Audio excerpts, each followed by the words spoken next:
One of the most famous landmarks in Algiers is located high in the hills above this sprawling North African capital. This is the Algiers Hotel, once known as the St. George. Built in 1889 on the ruins of an old Ottoman palace,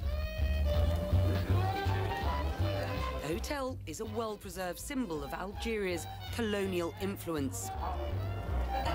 It's played host to a long list of celebrity guests, from Winston Churchill to French singer Edith Piaf, even Nobel Prize winner Albert Camus, just to name a few.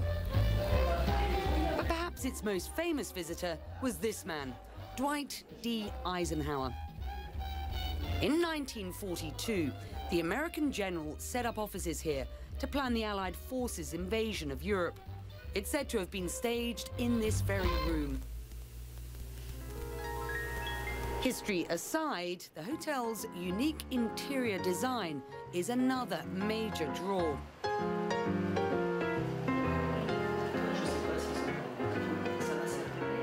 From the lobby to the restaurant, nearly every wall here is covered with ceramic tiles. The designs are North African with Middle Eastern roots. You can see similar tiles throughout Algiers, on the city's old post office, in the ancient Casbah, even on minarets. Throughout Algeria, there are many companies that produce these traditional tiles. This is one of the most famous names in the business, Boumedi, a small family-run ceramics factory east of Algiers.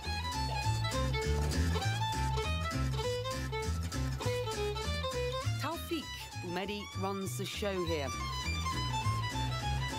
The 59-year-old has dedicated his entire life to this delicate, time-consuming craft. It's work, but this is also an art. There is an artistic side to it because it's about creativity. But making tiles is no easy task. It takes a skilled hand. The first step is finding the right tile. Taufik imports blank ones from Italy, which he says has some of the best clay in the world. Those are coated with a white base. After that dries, the designs are drawn.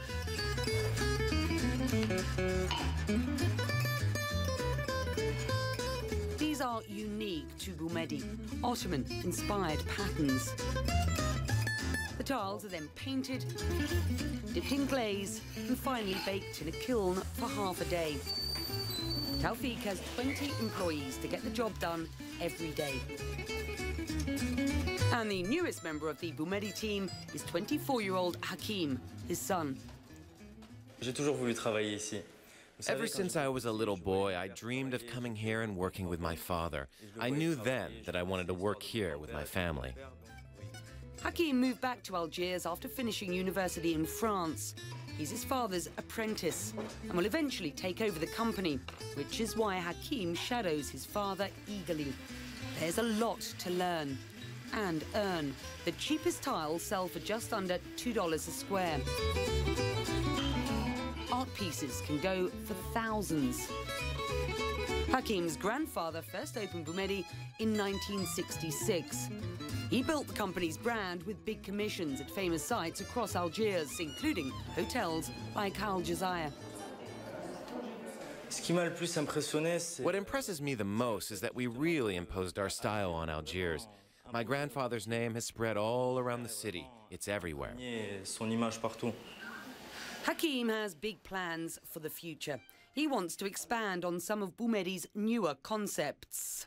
Not the boss, though. He likes the old ways.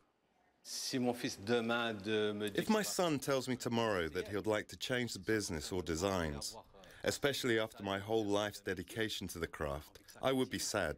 I want it to continue. For Hakim, it's not about changing the past, but putting his own unique stamp on the family business. My last name, Boumedi, is already well known, but my dream is to get my first name known too. Until then, he's happy to sit back, watch, and learn from the master.